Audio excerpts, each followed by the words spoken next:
Anda kembali di live event Indonesia Memilih masih di Election Channel Metro TV. Tadi saya sudah tanya ke 01, Mas Ami menyatakan ada tim yang memverifikasi, ada yang melakukan fact check istilahnya.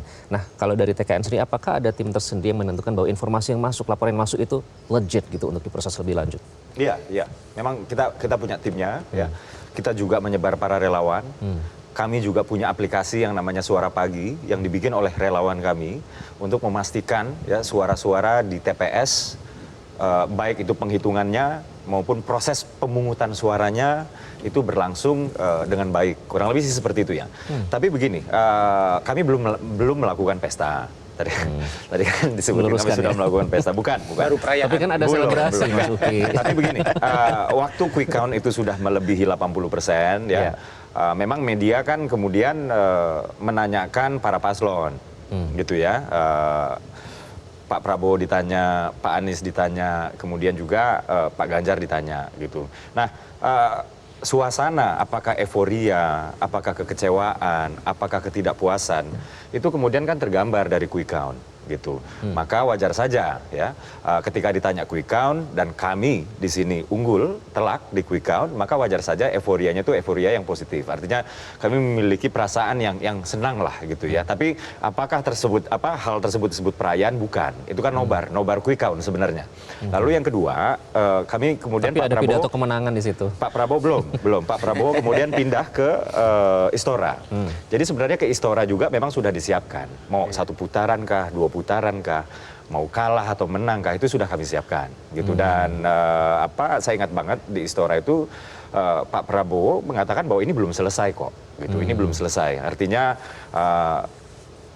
proses penghitungan final dulu baru selesai, itu pun kalau nggak digugat, ya kan. Kalau digugat ini juga berarti belum selesai lagi. Boleh saya komen sedikit?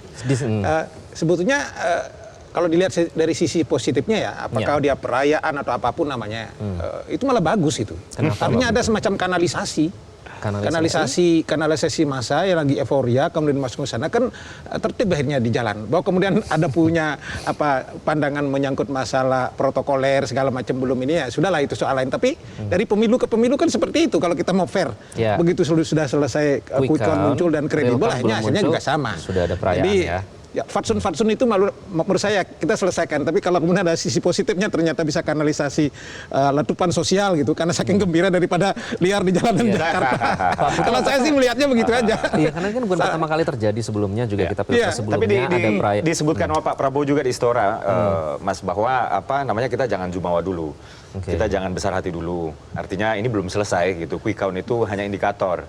Karena legitimasi itu didapat dari hasil rekapitulasi KPU. Saya sebagai salah satu warga negara sih sah-sah aja lah. Yang penting aman Republik ini. Kali ini bagusnya nggak ada sujud syukur ya.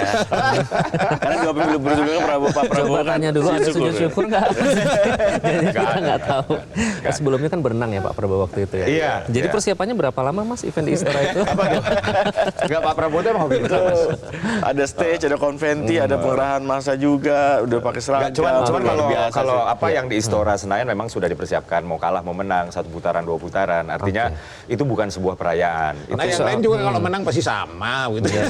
Tapi bukan perayaan. Waktunya nggak secepat itu. Perayaan nanti. Waktunya nggak secepat itu. Gitu. Yang menarik tadi soal aplikasi, Mas Uki. Aplikasi itu namanya apa tadi? Suara Pagi. Itu dibikin oleh relawan atau relawan dari... kami. Itu yang bikin Bang Iqbal ya, sahabat saya. Kemarin itu saya yang meluncurkan mewakili TKN. Dan di sana itu ada beberapa hal. Hal pertama itu adalah edukasi soal DPT. Artinya pemilih itu bisa dengan mudah mengetahui TPS-nya di mana gitu. Bisa terus memantau langsung dari dia gadgetnya terdaftar di masing-masing. DPT atau tidak dan lain-lain gitu ya. Yang kedua, aplikasi tersebut bisa mengawal suara dari tingkat TPS. Gitu. Terwabil khusus suara Pilpres ya. Lalu yang ketiga, aplikasi tersebut juga memberikan tautan-tautan ya, edukasi politik, kenapa Pak Prabowo adalah yang paling pas untuk melanjutkan kerja-kerja baik Pak Jokowi. Jadi 3 fitur ini yang dimiliki oleh Suara Pagi. Juga aplikasi-aplikasi serupa. Oh iya, juga. kita banyak sekali, ada Kawal Amin, ada Amin Aja Dulu. Di situ kita sudah punya banyak sekali platform untuk bisa teman-teman relawan semua untuk bisa menginformasikan, mengupload C1, menginformasikan informasi di bukti-bukti kecurangan, semua kita bisa masukkan ke dalam sana. Dan sekarang kita malah sampai kewalahan tambahan sampai hampir 1,5 juta yang mengupload data ke sana, Mas.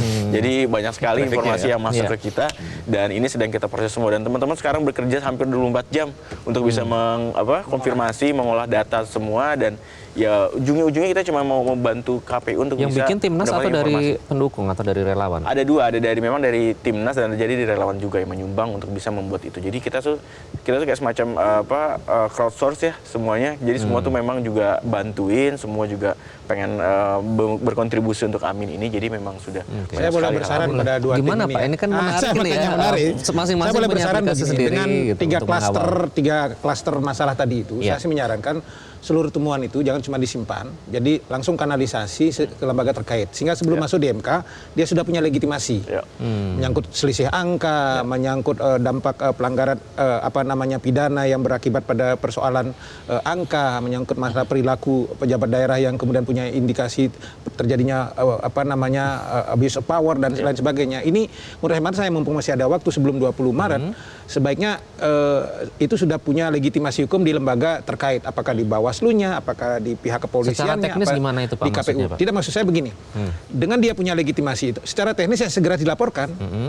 Seperti sekarang misalnya kalau terjadi kecurangan karena 1-2 kali mencoblos kan harus pemungutan suara ulang. Ya. Kemudian kalau ada misalnya problem pidana karena orang mencoblos beberapa kali biar dia dihukum. Atau ada selisih suara segera diproses. Sehingga maksud kita ketika kemudian proses di MK tidak lagi bahan mentah masuk ke sana. Gitu. Tidak lagi memberikan tugas berat kepada MK untuk bertindak sebagai Bawaslu dan KPU lagi gitu. Atau sebagai polisi gitu ya. Tapi semua instrumen negara ini sudah bekerja dengan baik sehingga kemudian begitu sampai di Mahkamah Konstitusi tinggal kemudian menghitung saja.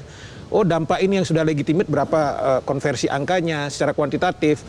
Ini pelanggaran yang bersifat kualitatif ini seperti apa dampaknya terhadap kuantitatif. Saya kira itu akan jauh lebih memudahkan baik dua tim maupun proses ini berjalan di ujungnya untuk bisa sesuai dengan regulasi yang berlaku. Anda yakin di ujungnya bisa sesuai dengan regulasi? Karena kita masih melihat dinamika soal Anwar Usman yang mengajukan kembali, Pak.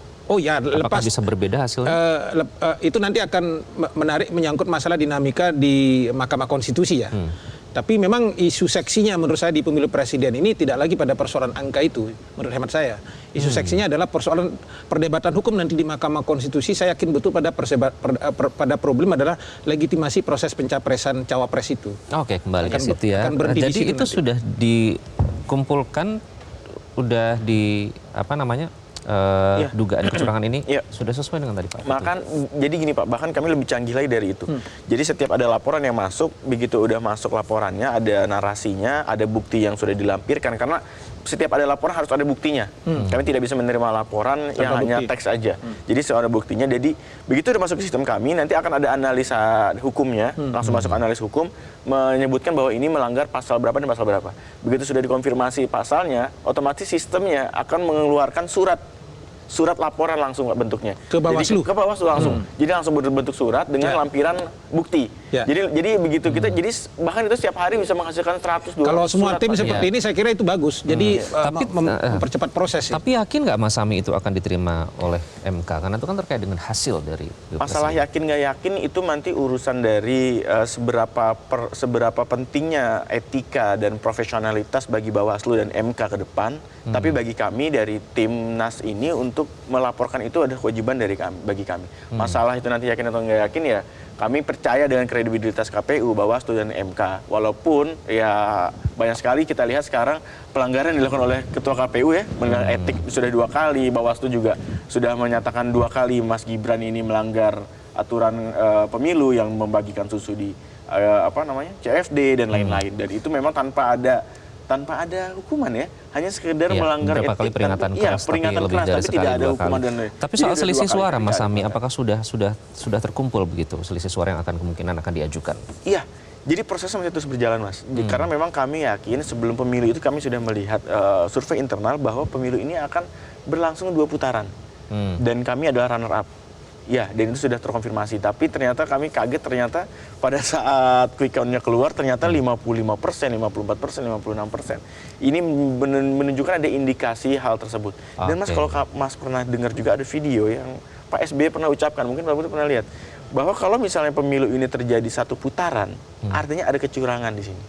Dan ini kami dan Pak SBY adalah orang yang pernah berpengalaman 2 kali mengikuti Pilpres, dan dia juga tahu seperti apa prosesnya. Dan ini memang ada hal yang harus kami konfirmasi lagi ke depan. Mas Uki, dugaan soal kecurangan ini apakah sudah tadi sesuai dengan saran dari Pak Putu, sudah secara legitimasi nanti supaya lebih mudah ke Bawaslu terlebih dahulu registrasi atau didaftarkan? Iya, terkait dengan kecurangan atau kekurangan ya, diksi apapun yang mau kita pakai, itu kan kita hukum sudah menyediakan kanal-kanalnya. Artinya di sini ada Bawaslu ya, atau juga mau dibawa ke DKPP bisa, atau yang mungkin disengketakan bisa dibawa ke MK. Silakan kayak begitu loh. Tapi satu hal yang pasti sih ya, aspirasi ya di alam demokrasi yang sehat itu kan bergeraknya dari bawah ke atas, gitu, bukan dari atas ke bawah, sebaliknya malah gitu ya. Dan publik atau rakyat sudah menentukan pilihan, gitu. Suara yang dicoblos di kertas suara itu adalah pilihan rakyat, gitu. Sehingga para elit ya, kami harap juga mampu berlaku arif dan etis, gitu, ketika meniupkan hembusan-hembusan ya, suara-suara soal kecurangan itu supaya tidak bersifat hasutan. Gitu. Jadi kalau kita berbicara etika, ya etika berdemokrasi, ini kita juga harus menghormati suara publik yang kemudian sudah di-capture oleh lembaga-lembaga quick count. Dan lembaga quick count ini bukan lembaga pemerintah, gitu. Nah, apabila kemudian terjadi kecurangan atau kekurangan yang dimana juga kami temui kok. Dari tadi kan saya juga sudah bahas ya, baik itu Sirekap, baik itu yang di Boyolali, baik itu yang di Majalengka, Bangka Belitung juga ada, dan lain-lain, itu menguntungkan paslon lain. Itu memang untuk kita laporkan, gitu. Jadi jangan sampai narasi kecurangan inilah yang justru anti demokratis, gitu, anti demokrasi. Jangan sampai wibawa pemilu runtuh karena masifnya narasi kecurangan oleh pihak-pihak yang ya dapat dikatakan yang kalah pemilu, begitu. Dan Mas Uki, tapi saya sepakat, kegaduhan itu memang kita tidak sama sekali tidak menginginkan hal itu terjadi. Tapi kita harus ketahui bersama, kegaduhan itu terjadi bila tidak adanya keadilan di sini. Nah, bila keadilan diciptakan oleh pemerintah nantinya atau orang-orang yang berkepentingan dalam hal ini, artinya akan ada dampak kegaduhan. Kami tidak mungkin ada kegaduhan tanpa ada keadilan. Makanya kita harus dorong keadilan ini tercipta oleh pemerintah, dan nantinya semua yang tadi kita lihat proses-proses ini bisa diadili dengan seadil-adilnya. Kita menjaga bagian dari menjaga marwah sendiri. Makanya tambahnya begini, ada 2 keuntungan ketika rekomendasi saya itu dilaksanakan, dikanalisasi di lembaga-lembaga itu. Ada 2 rekomendasi yang ada tadi nyatakan nanti apa yang harus dilakukan jika nanti sarannya ditaati. Kita akan kembali dengan perbincangan tetap bersama kami di live event Indonesia Memilih. Jelajahi cara baru mendapatkan informasi. Download Metro TV Extend sekarang.